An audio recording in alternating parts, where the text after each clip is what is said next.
Hi, I'm Stephen. Welcome to the AI Transition Podcast, where we navigate the human side of change. Hi, Lauren. How are we doing today? Hey, Stephen, I'm good. I'm gazing into the tea leaves and reading the tea leaves. What's going to happen? This is all about prediction today, and it's quite hard to do prediction. It is tea leaves, coffee grinds, tarot, pick your weapon. Well, hopefully we're going to be slightly better than that, but who knows, to be honest. So what we're going to do is our top 5 predictions of what we think might happen next year. And just to kind of warn people before we kind of dive in, most of these are quite big stuff and quite fundamental and not so great stuff in some ways It's not as well. fun, Stephen. I was going through this like, what can we find a more positive...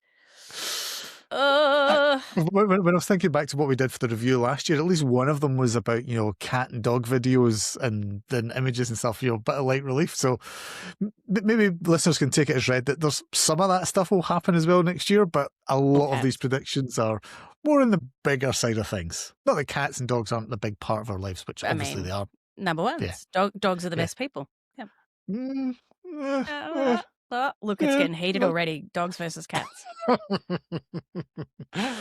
Maybe that's the prediction. That's what's going to break out next year. Civil war, dogs versus cats. I don't know. That's probably as good as any. Cats will defeat dogs every time.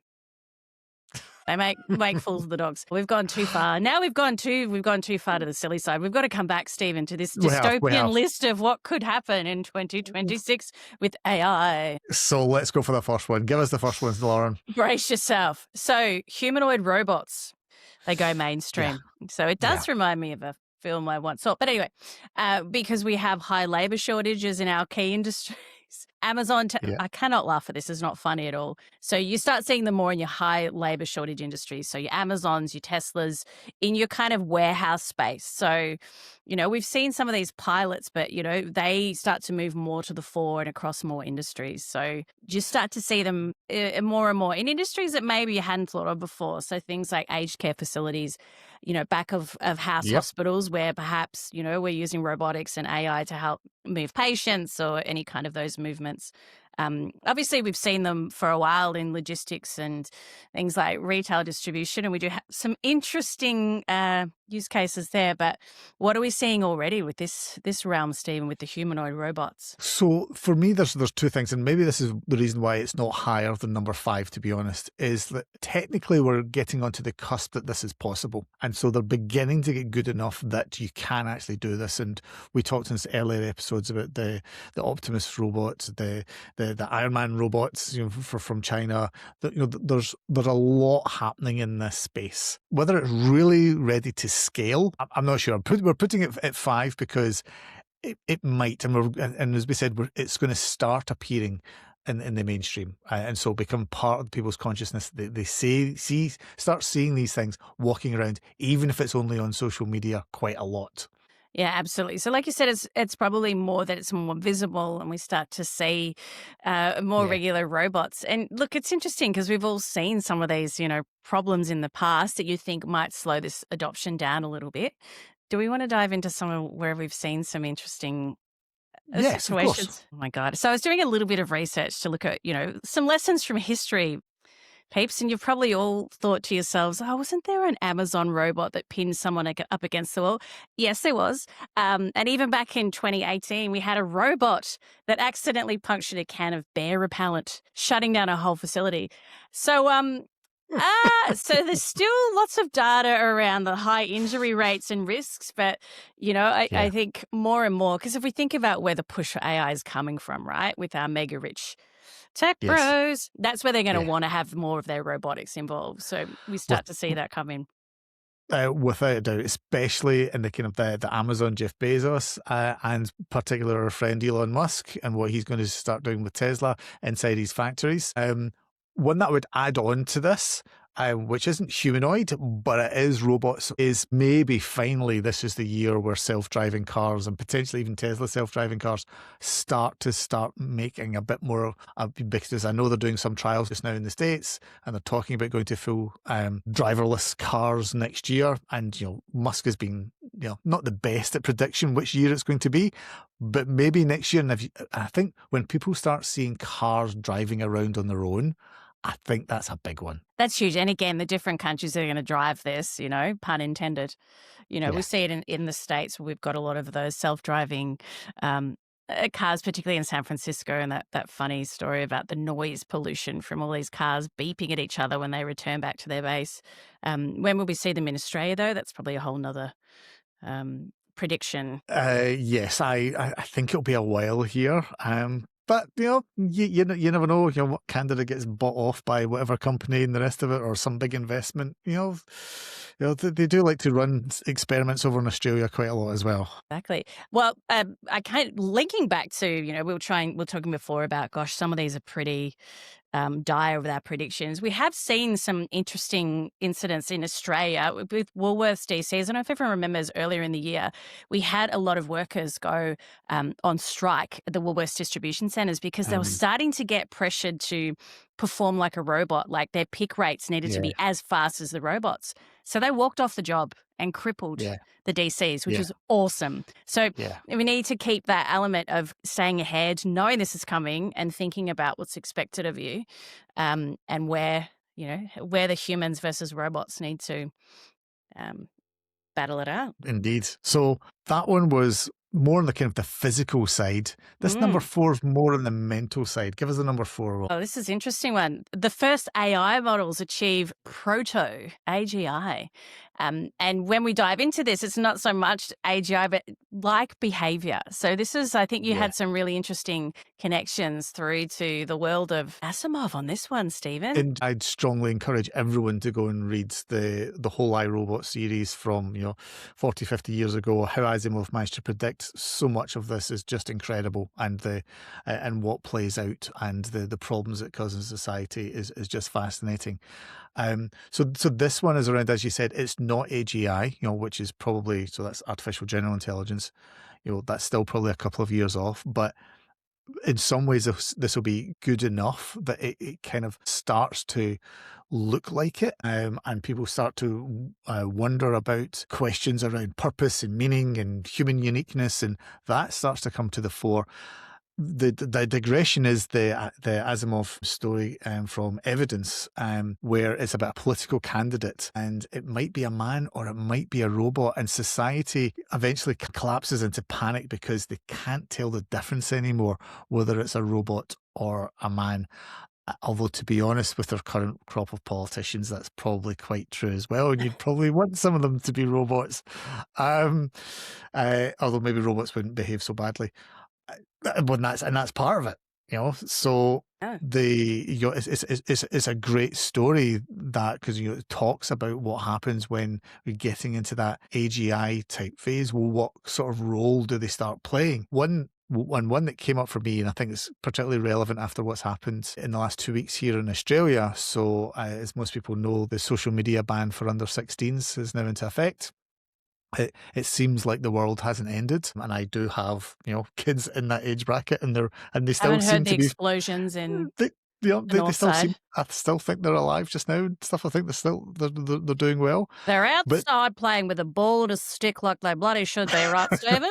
Well, they kind of are just now, yeah. Although it's a bit hot for that. But yes, right. But related to that, so we talked in the previous episode about the kind of the lack of regulations. So, for example, Character AI and these other companies that are doing these full life avatars where you're starting to have these full on relationship conversations. For me, that should be banned to the under 16s. You shouldn't be able to have a relationship if you're under 16 with any of these AI characters, whatever they are, entities. I don't know, right? But wouldn't that be an easy one to say that, you don't want your 5-year-old running about having a relationship with this creepy AI thing that's being developed by Elon Musk? I don't know. I didn't think we could get darker, Stephen, but here we are. We're even darker. Sorry. Yeah. But it's so important to think of it because we're all so busy and distracted. Dare I say, someone in the world likes to, distract us with a few things. So it does touch on these existential questions, right? Like if it looks and sounds and feels like a human and it's distracting us and we're not sure, it starts to dig into who actually are we, right? And that nuance. So I know it probably sounds a bit lame of, we just got to ban social media for 16-year-olds, but it's linking to other concepts that are really important. Yes, and that's the key one there, is it's not that AI is becoming human, it's like it's behaving human enough. I think that's what starts to seep into mainstream society next year. So we know the technology is already there for a lot of this, but this is the prediction that it starts to become much more widely known and available, and these sorts of reactions start to happen. And like you said, it's not so much about the robots ruling, it's that you can't really tell anymore. And you've Yeah. got, once AI is remembering you and anticipating your needs, which we're already seeing a little bit when we're Yep. talking to our various weapons of choice. And it's explaining the reasoning and adapting. And, we stop caring. We switch off a little bit about how this works and we get completely distracted. Let's move on to number 3, which I think could be the cheeriest one that Oh, we've got okay. here. Woo! Oh, dear God, if this is the cheeriest one, Stephen. So number three, bringing us all the joy and we've been looking for here, the first large-scale AI attributable disaster. What's this prediction Yes. about, Steve? So, look, some combination of a banking AI algorithm going wrong, some logistics failure, some medical misdiagnosis at scale, some AI pathogen that's been developed, some critical infrastructure that goes down, something. So a bit like, for those of people who are old enough, it's the kind of the 3 Mile Island kind of nuclear disaster type things, not destroying the world, but giving it enough of a shock that it kind of forces some regulation. And ergo, a little bit of positive under this. The silver lining would be that it pushes you to improve regulation and guardrails. Yes. Well, we might need something bad to happen to actually make this happen. Yes. What came up for me as I was saying that there, supposedly, I believe it was either the last or the one before the American-Chinese meeting that happened this year. And one of the proposals from China was to have regulation that an AI system should not be put into the command chain for nuclear weapons for any country, which seems I quite a can't good believe we've idea. had to think of that. I mean, what could go wrong with AI in there? Yeah. Dear So God. Yep. does humanity need some sort of bad thing happening before we regulate? Probably. The reason why this one isn't higher for me, though, is that it might be a bit early, because I actually think this is coming in 27 or 28. And that there Yeah, will be exactly. something that happens. We're not quite on the cusp of it's not got its claws in enough. But there's definitely clues. We've all seen some interesting things happen even earlier this year. Not AI, but the infamous CrowdStrike airport shutdowns where we pushed all that Yes. software. And again, Yep. that was an automated decision pushed at scale, right? And the physical world just stopped. Like it shut down so many different things. But if you've got an AI driving that system and you've taken away that, well, they've got autonomy, it's not going to be fixed with a simple patch next time. This is going to be a cleanup crisis situation. So we've got Yep. clues in the past, like you said, where CrowdStrike's possibly a really light one, and we've got a Third Mile Island, but we need to be across this because as systems become more agentic, so maybe it's 2 years away. Oh, so much Yeah. positivity and hope in this one. And, as that complexity outpaces the governance, it's Yes. not going to come Yeah. from these frontier, labs. It's more of that boring enterprise deployment where you've given that, autonomy to AI and they've pushed some code or made some Yes. changes that can't be undone by the humans. So Yes, and I think that's an important point there. We're not saying that this is going to be Google or OpenAI or Anthropic or something. They're not going to be the ones that kind of cause the disaster. It will be potentially, though, the systems that they've built, that they've given, because we know how well that normally goes when you come in and implement a large-scale system within an organization. It usually goes seamlessly without any problems. not a problem. I think the probably the infamous story that I probably tell over the fireside is when I joined one of our major banks about 15 years ago, and it was all run in batch files overnight, file transfers and updates, and someone pushed a file one too many times, couldn't get it back, lost the baseline, and took the whole bank down. So Yep. we've seen this in the past, even when there is human control. And look, there's going to be use cases for things that absolutely should be automated by AI, but we need these guardrails in. But I do think, back to where we started, there's going to have to be some kind of disaster to help push that conversation a bit more. Sadly, yes. Will we move on to the Ah, next cheery one, number what 2? could be number 2, Stephen? Hello, darkness, smile. No, we'll have to pay that copyright if I keep singing that. Number Yeah. 2, this is really interesting. Digital immigrants arrive. So this is where you start to see your autonomous agents really affecting whole job categories. I think this one's really fascinating because, and don't want to get too political here, but this, with a lot of these things, it is beginning to touch in politics and what happens at that kind of broader macro scale. This isn't just a small technology that sits on the side. Some very interesting conversations recently about the idea of a digital immigrant. So obviously, the world is kind of consumed at the moment with immigration, right? And, there's pros and cons, etc. But it's one of the main things that's driving politics and society and change around the world just now is people's views towards immigration. I heard a fascinating podcast about 6 months ago is, well, what happens when you have not just hundreds or thousands, but millions of these digital immigrants? So these are these headless agents that are coming in, getting installed in the data center near you, who are affecting whole job categories, who do not share your culture, who are not part of your society, who have no affiliation to the politics or what it is that you believe in. And they're coming in and they are taking the jobs. I'm immediately thinking of the South Park episode. They're taking their jobs, right?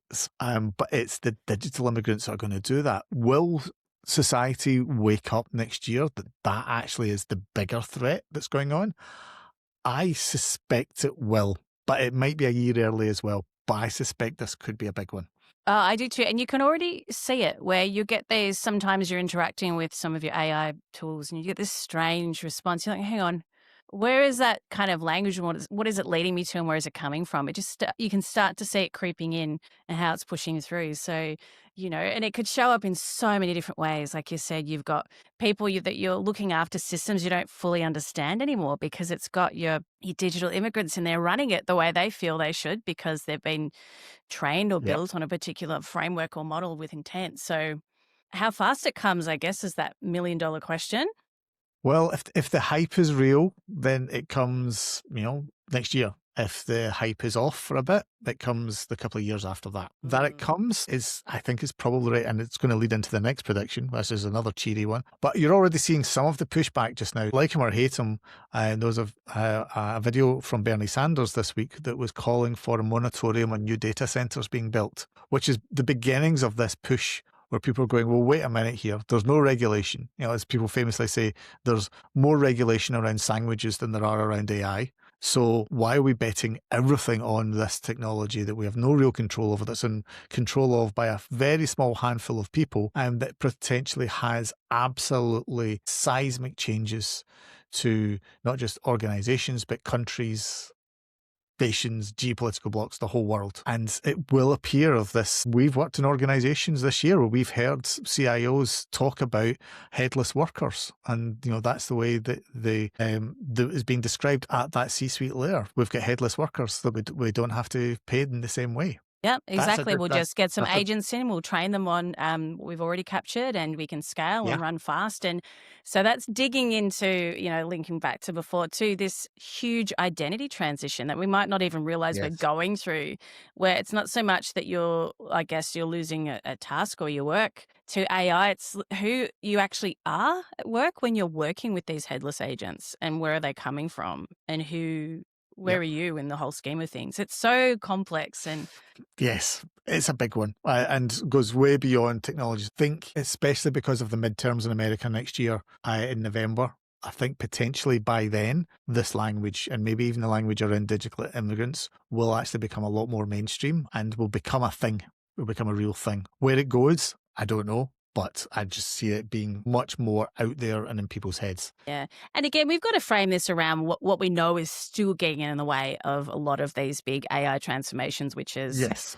frozen middle, pushing it out, middle management, humans, and really crap data. So that might stave it off for a little while, but look at we're going to cover some of the things that are maybe not going to allow these predictions to happen, and I personally think the number one is human resistance and organizational Yeah. drag. Right, it's that people just going, nah, I'm not doing that. Nah, I'm not Right, doing that. We've all seen it. Nah. yeah, or just throwing the hand every meeting, just not turning up to meetings, not implementing things, Yeah. subtly, undermining it, getting it cancelled. All of that'll play out at scale. Big time. And Which we are already seeing that, which is, it's what we need. We need to fight for our rights, humans, push against things. I mean, you want to see some transformation, but, obviously, like you said, we've still got a lot of people who will just bury those heels and stop. yeah, And it'd be yeah, fascinating to see this in particular industries where that is quite effective. yeah. Hmm. Well, let's get on to the last one, and Number one, drum roll. we've saved the cheeriest one for last, I think. Oh my gosh. Blow me away with positivity, Stephen. What is it? So this is that the AI stock market bubble finally pops, and it will trigger a big global correction, as in brackets, potential recession, etc. Now, I want to preface this very importantly. This is not financial advice We are whatsoever. not, caveat, disclaimer, not financial advice. We're nothing. And all advice that I've ever taken or given personally has been a disaster for the last, for decades. Please don't listen to this as financial advice whatsoever. However, Get educated, friends. so one of the most important things for people to understand is that at the moment, the reason why, particularly, we're mainly talking about the American stock market here, but that drives what's happening everywhere else. The American stock market is basically flat this year, apart from the fabulous 7 top stocks, which are all AI, which own something like 50% of the whole S&P market. These are the companies that drive everything just now. That's where all the profit is. That's where all the profitability. That's what's driving all the improvement in prices that's going on. There's a lot of talk just now about how this is potentially a bubble for all sorts of reasons, which we don't need to go into the details of it. What we do want to talk about is that if this pops, so if this hype around these share price valuations pop just now, and it starts to bring a pullback of what's going on, either you're going to have a nice gentle deflation of what's going on, but I don't think humanity's very good at that. I think what we're going to do is pump up the balloon and then just keep pumping it until it eventually just goes pop. And then we'll deal with that after it. And I think that next year at some point is when that happens. Ah, Stephen. Not financial advice. No financial advice. And look, there's we've seen it's been just like you said, the balloons have been getting bigger and bigger for a while now, and we've all been, checking in with our learned colleagues, going, "What's happening here?"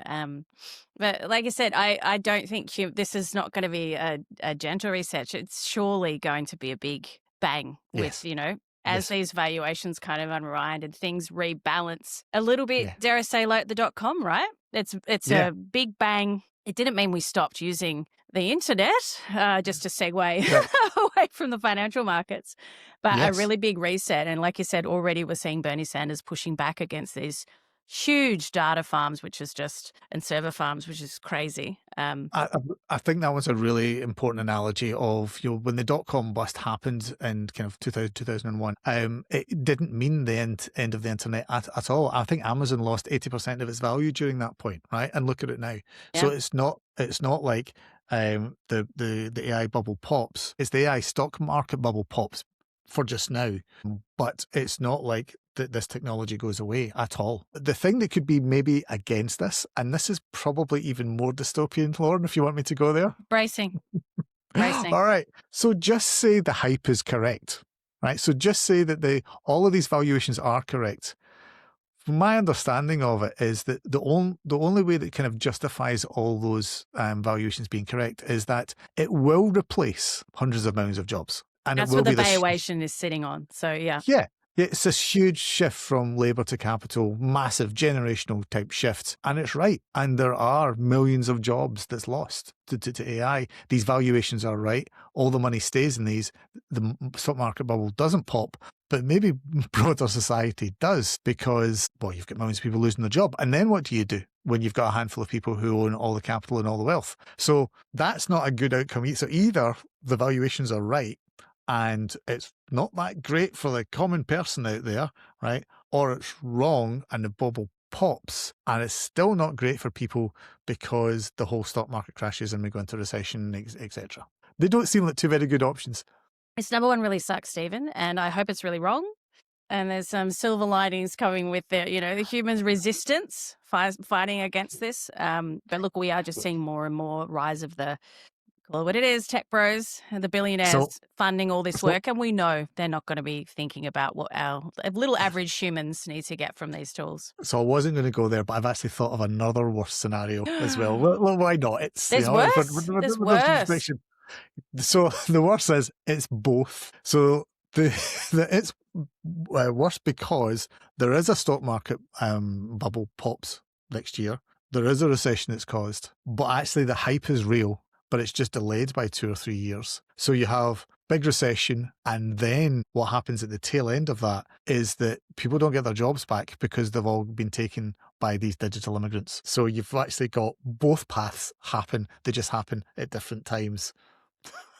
I'm sorry. I mean, this has got to be a new Christmas movie, really. This is a joyful place to consider. But, look, in all seriousness, we need to keep our eye on these things and understand what might happen. It's not to cause panic, but it's just to have these conversations with your expert advisors out here and beware of where you're working at the moment, or how you're growing your own skills and where you want to be. Obviously, there's a lot of, in quotes, for industries out there or ways that can ward this off. And hopefully, I don't know, Stephen, hopefully it's somewhere in the middle, and it's either one of these scenarios takes a little bit longer, or like we said, we have unfortunately some pops or minor catastrophes that help to correct without putting us all into a spiral of catastrophic displacement. And look, the hope is around that, the economics beats the hype. There's more regulation that arrives sooner. The actual infrastructure constraints around, do we have enough power to even power these things? Yep. The big one around, humans just saying no, and an organizational drag, and organizations just being hopeless at implementing change. Lack of trust, and crap maybe data. Crap data, right? We've got to train these models, and right? they've got to, there's still some barriers to entry and progress for sure. Yeah.